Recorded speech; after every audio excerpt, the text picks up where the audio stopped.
All right. Today on the Sharvette Mitchell Radio Show, episode 721, we are super excited to have with us in the virtual studio Akeisha Johnson of An Inspired Story. Listen, she empowers business leaders into becoming the kind of boss others really want to work for. And she does this by focusing on a couple different areas: health, management, communications, DEI awareness, and other things. We're going to get into it right after this quick intro here on the Sharvette Mitchell Radio Show. We're glad you're here with us. Stay tuned. Whoa. Why y'all so happy? You don't know? Sharvette Mitchell is on the radio. It's time to get motivated, excited, and influenced. Why? It's the Sharvette Mitchell Radio Show, live from Richmond, Virginia. And now, here to motivate, excite, and influence you, Sharvette Mitchell. All right. Hello. We are so excited to have you joining us here live. Yes.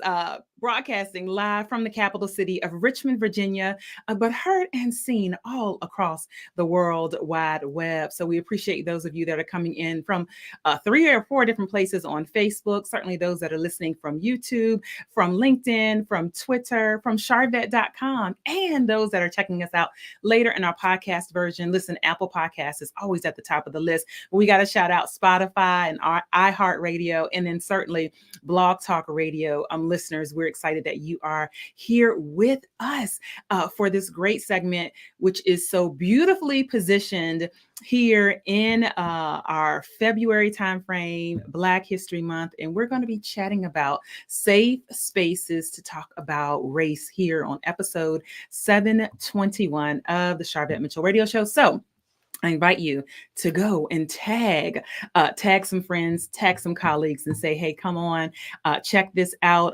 Welcome to those that are coming on in. Hey, Carlethia, we're glad to have you. Hello, Kim and Deborah over on YouTube. Hello, Sean. Happy New Year. Well, Happy New Year to you too, Sean. We're glad to have you in the audience.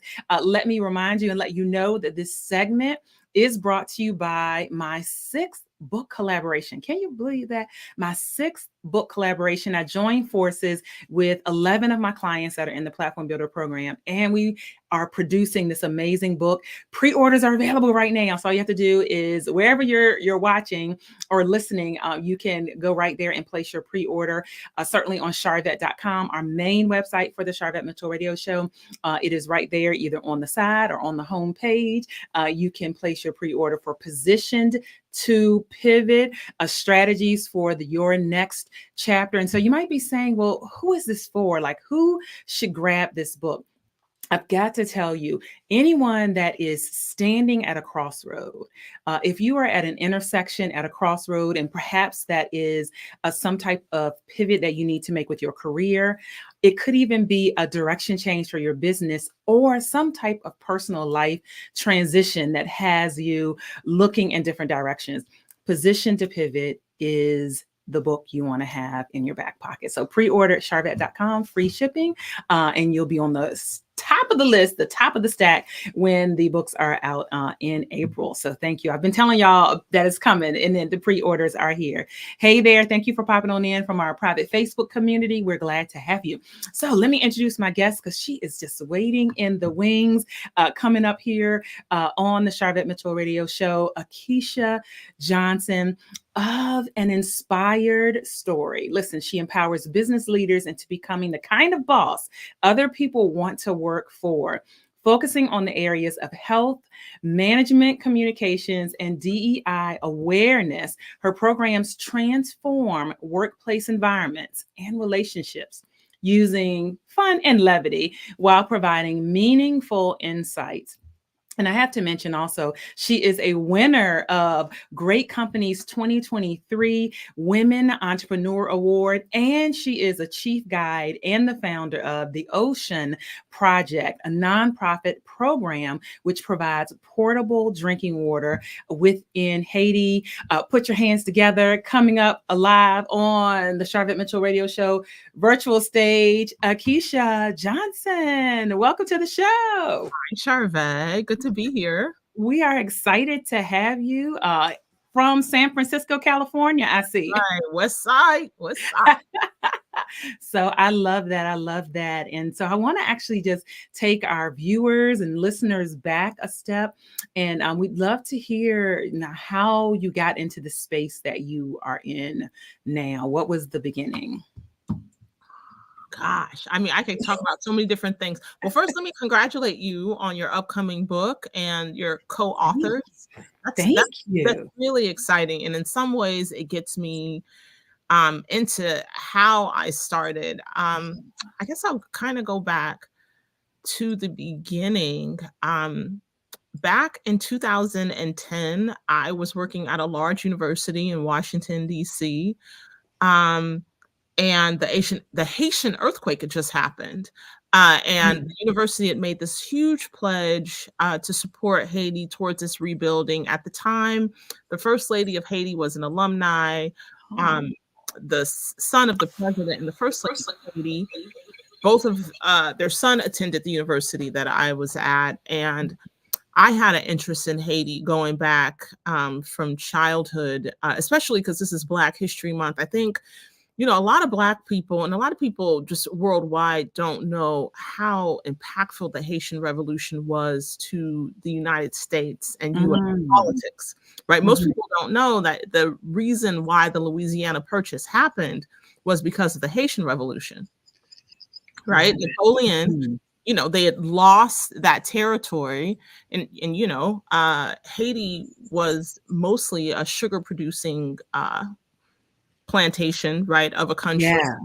And the thing is if we look at our addiction to sugar, just imagine how much that funded France and the rest of Europe, right? They were making a lot of money.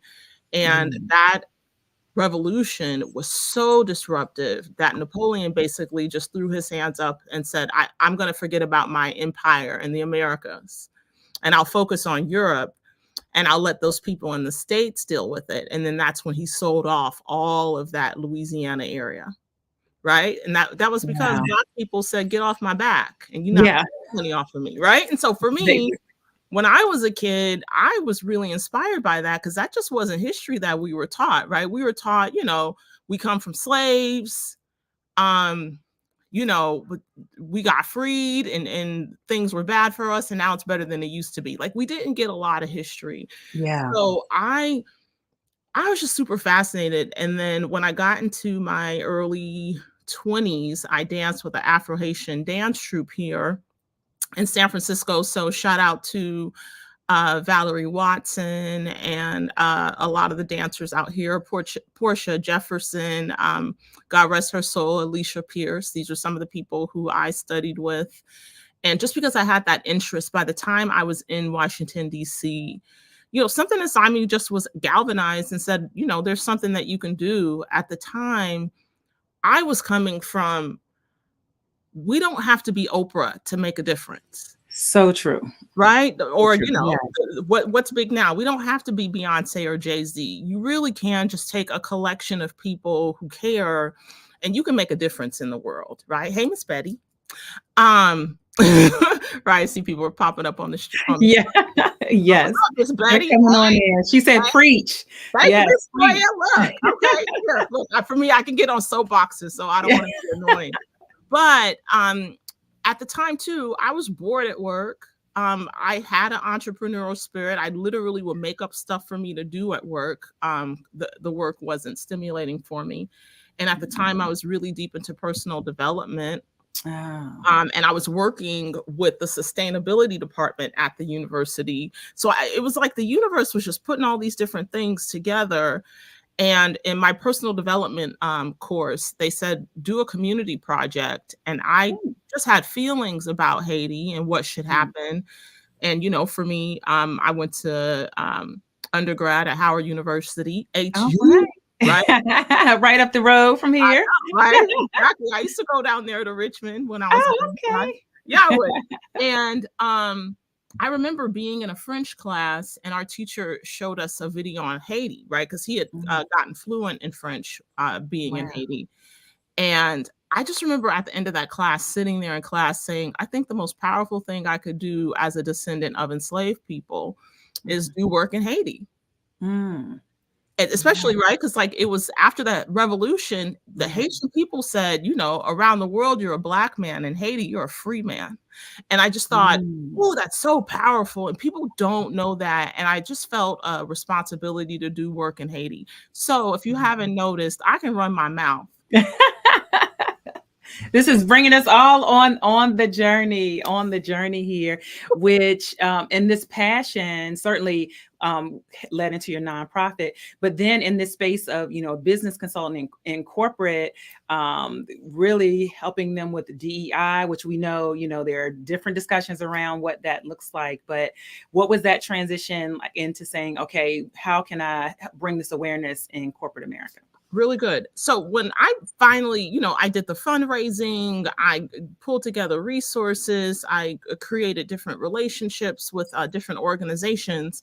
And then I decided I was going to move from Washington, D.C. back to San Francisco. So I was managing, you know, a couple of different teams in this country. And then I had our team in Haiti.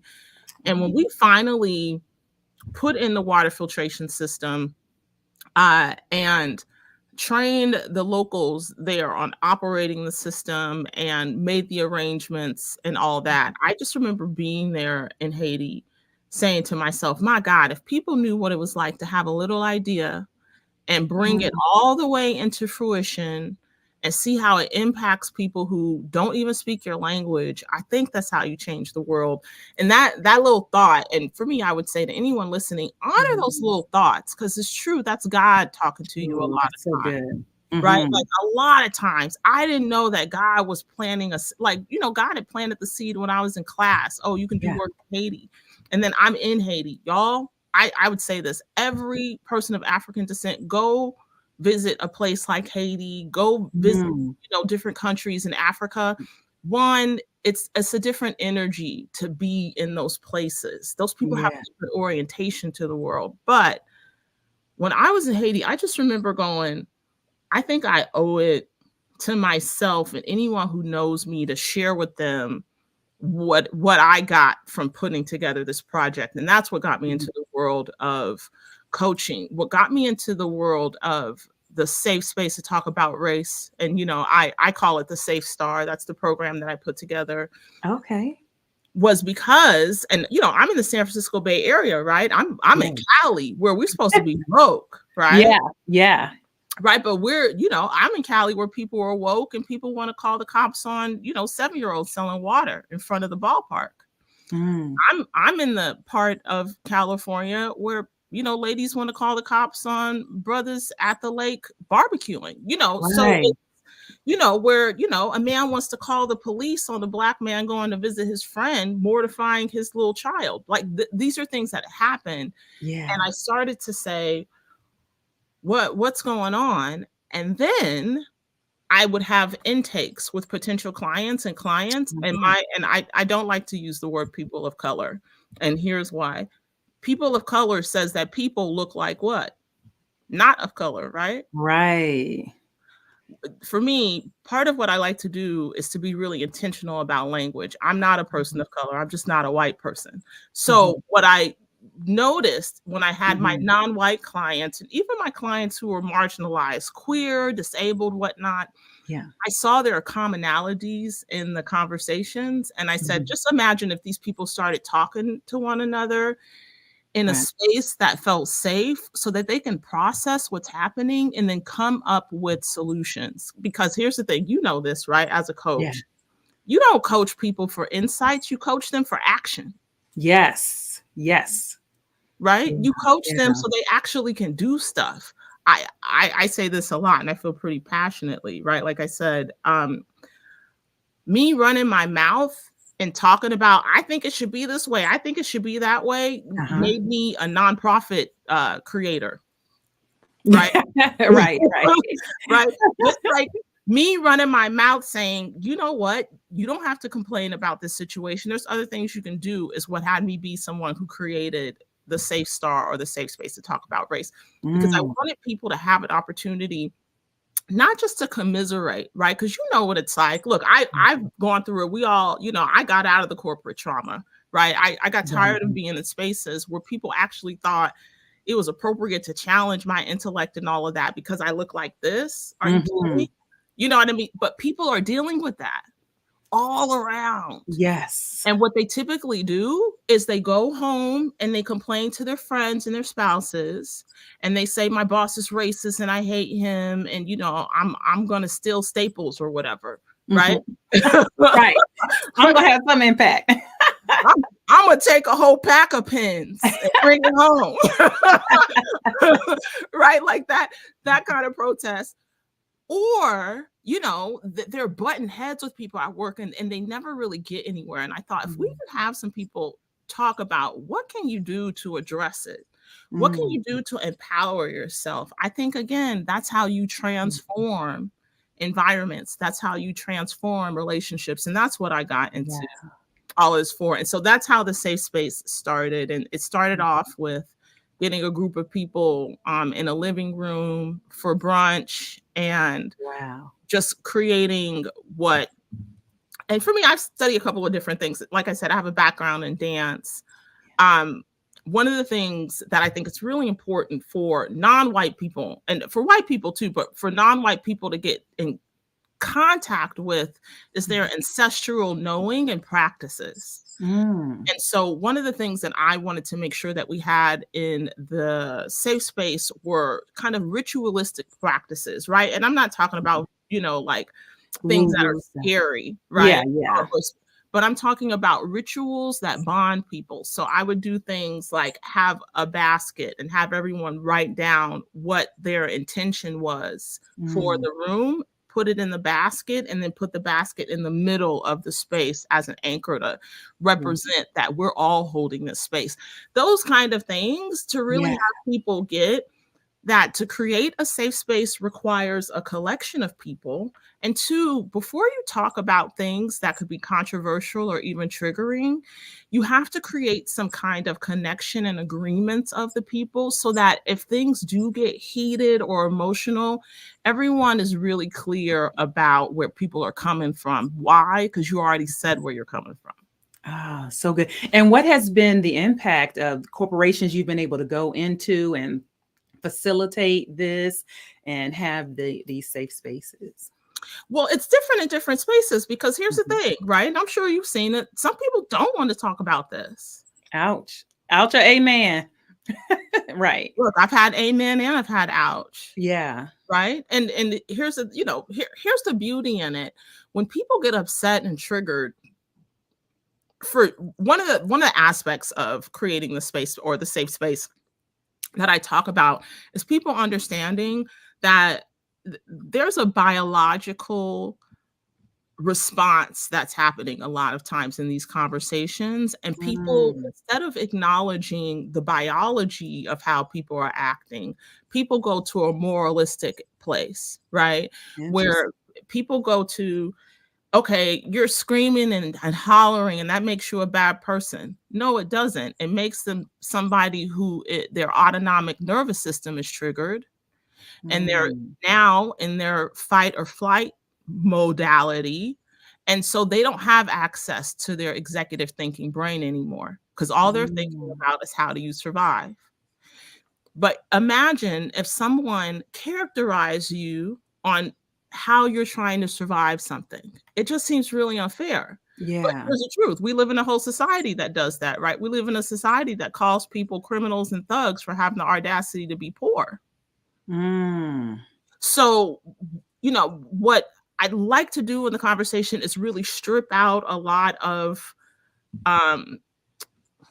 like the feelings and the storytellings around it.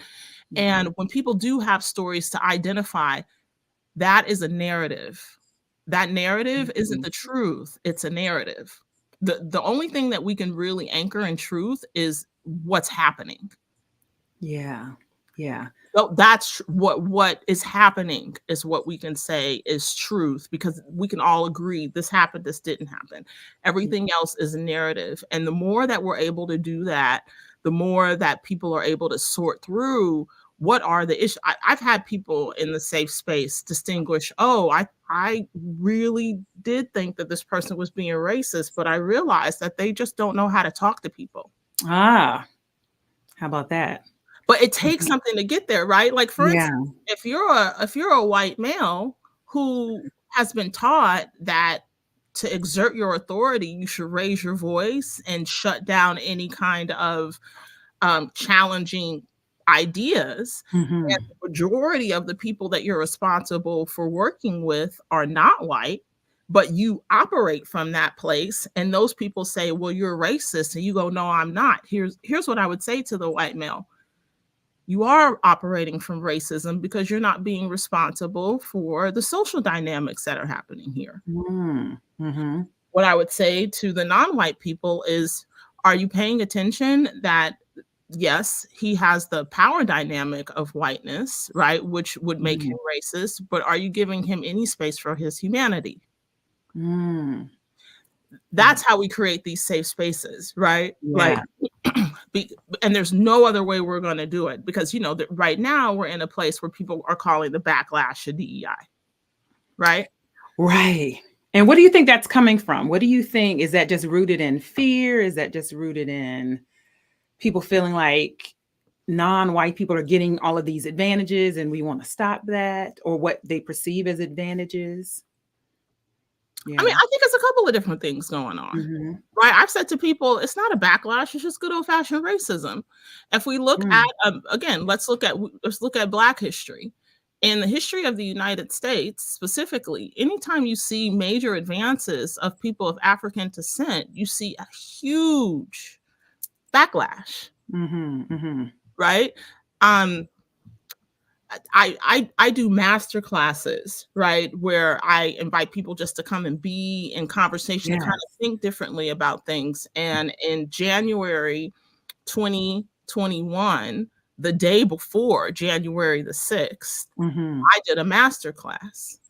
And I was talking to people, what do you think that 2020 taught us about racial dynamics and whatnot? And I had said to people, I think that this is the year that white people really saw themselves in 2020. And this is stuff that, non-white people have been seeing. Yeah, we know you act like that, but now you see that you act like that, right? But when January the 6th happened, I thought, I think this is kind of unfair how these insurrectionists is the word. Yes. How they're being related to. Here's why. Because what they're saying is that we want our country back. And people are saying, no, this is not your country. But let's tell the truth. The United States was founded as a haven for white Christian males. It was. Yeah. That's what the founding thought. They intended that this was organized. That the only real human beings are white men. Everything else is some subversion of that. That is what those folks were promoting. And here's the thing, they weren't wrong. And if we don't acknowledge that they're not actually wrong about the origins of this society and this country, then we're not going to get anywhere, because basically we're just telling them you're bad and wrong, but they're not bad and wrong. They're actually right. They are problematic in what they're doing, and their belief systems isn't the healthiest thing for having a harmonious society, but they're not wrong. And so if we can start off there, and for me, I'd say this too, I'm not going to tell you to stop being racist. Why would I tell you to stop doing that? We're raised in a racist society. What I am going to say to you is you need to be responsible for your racism and the expression of it. Right? I can imagine, and there might be some listeners like, "Oh, this is a cutting edge. This feels risky to say." And certainly, thank you for those that are popping on in. Hey, welcome to the Sharvette Mitchell Radio Show, where we are here, safe spaces to talk about race. We see you here. Akeisha Johnson is with us, business consultant. She does DEI work across various corporations, and all of that good stuff. I can imagine that there are people who feel like, oh, that's not how I think about it. And so I think you're inviting people to think of this in a different way. I think you're definitely inviting people. Thank you, Sabrina, for popping in and saying hello. So your masterclass, do you have another masterclass that's coming up that's available? I actually do, right? The one I did last month was about the political landscape. The one for this month, because it is Black History Month. Yes. We're going to talk about the history behind Black history. And it's mostly because I posted on social media, what do y'all know about the history of Black history? And a lot of people don't know a lot, right? They don't know who Carter G. Woodson is. They don't know that Carter G. Woodson was the first person descendant from enslaved people to get a PhD from Harvard. Yeah. They don't know Carter G. Woodson taught in the Philippines, and some of the things that he said back in the 1870s back then. And some of the dynamics for me, I feel pretty strongly about this, Sharvette. The society that we live in today requires that we participate in it. Yes, absolutely. And for us to participate in it, we have to create safe spaces for us to talk about the things that are challenging for us so that we can actually meet the challenge appropriately. That's why I do it. I don't do it because I'm trying to grade people.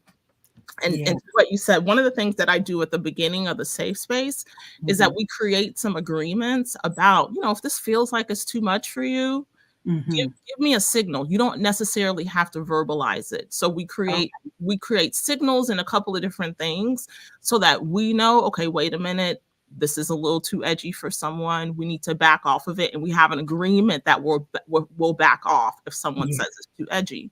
Why? Because we want to honor people's humanity. I find this, and I wonder if you feel this way. I think most people really don't want to be racist, even though we're impacted by it. Absolutely. I agree with that. I do. I find that most people don't. And I think, back to the backlash with DEI, I think that one, it's a backlash because people feel uncomfortable with the advancement of African people, but it's because the riches of what we know as the first world was built by stripping African people, not only of their resources, but of their humanity. And I say it like that because that's the way it is. You know what I mean? No other way to say it. I could say it another way, but it's like, guess what? The people who earned a lot of money from the Super Bowl were not Black people. Oh, right. Even though it will be, they'll start talking about what the football players made, but they never talk about who's writing the checks that are able to pay X or whoever football player that they want to bring up. The football players aren't the one who got piz aid. They might have got paid. Right. They didn't get piz aid. right. Right. To get into Negro speak. But on the other side of the backlash of DEI, I would say is this. It's because people haven't been given the language to talk about it. Is that people have been given a bunch of information. People have learned about Senecaville. People have learned about, Tulsa, which people didn't know about. People have learned about all these different things. You know what I mean? It's so much that people are like, what? How do we talk about it? What I find is that people aren't really given a lot of skills about how do you really have the conversation, one, and two, given the space to practice being in the conversation. And that's why I created the Safe Start, so that you can kind of say awkward things and you can say it in front of people who already have an agreement to listen to what you have to say with the best intent. Yeah. Because unfortunately, we live in a society where people actually, for the most part, don't practice listening for the best intent. They actually practice to listen for something to cancel you on. Right. And so if somebody is listening and watching and saying, the company I work for needs Akeisha, or we need, or whatever environment they're in, could be a nonprofit, could be a ministry, it could be, I'm sure you go various places. I saw your eye. It could be a lot of different places.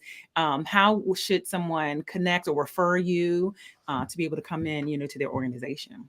Well, I'll extend 2 invitations, especially if you'd like me to come and speak. Hit me up on LinkedIn, because that's where we get together for professional stuff, right? That's how we do that.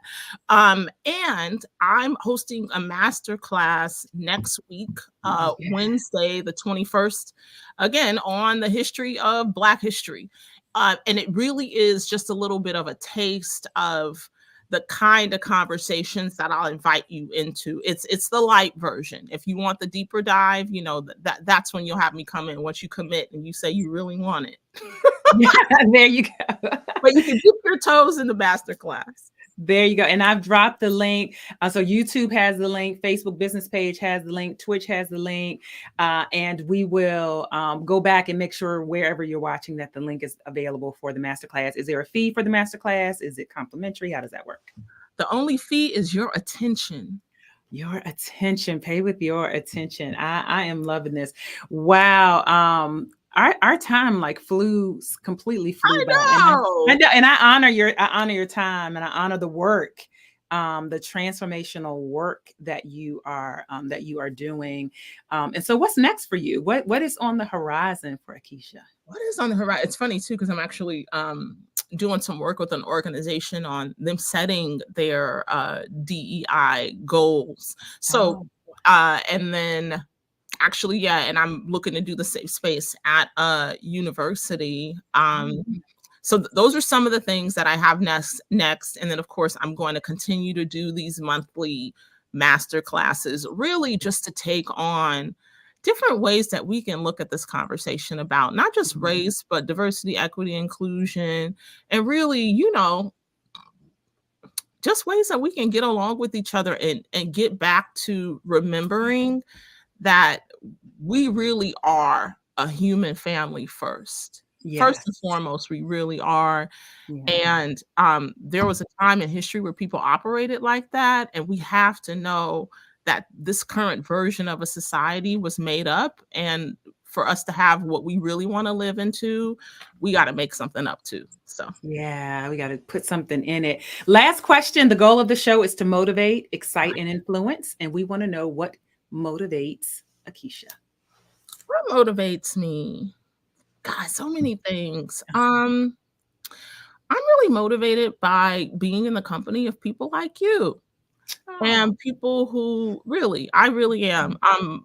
Again, I created the safe space because I wanted to be around people who wanted to think deeply. I do things like this because I want to talk to people who are serving communities. And I find that really inspiring because I really do believe this, right? It's an old African proverb, but it's true. Alone you go fast and together we go far. So I'm inspired by going far together. Awesome. Well said. Well, we will continue to see you going far. And thank you for stopping by the Sharvette Mitchell Radio Show. Thanks for having me. You're welcome. Woo! Wow, this was so good. Again, positioned smack dab here in Black History Month, but also a business spotlight. And so if you are listening to the podcast version, look down below in the show notes, and you will see all the connection points for our guest and her full bio.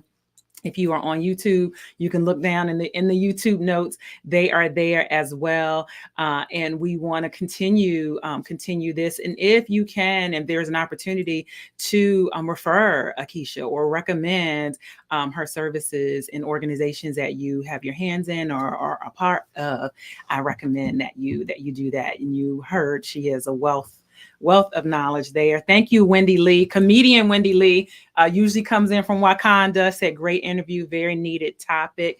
Thank you, Stephanie, for being here. We appreciate you. Thanks, Sean, for popping on in as always. All right, it's a wrap. We're going to see you all later on the web. Sharvette.com is where you can check out all of our guests, upcoming and past. If you said, hey, I really want somebody else to listen to this, Sharvette.com is one of the easiest ways because they can choose to listen, they can choose to watch, and all that good stuff. We'll see you all later on the web. Bye.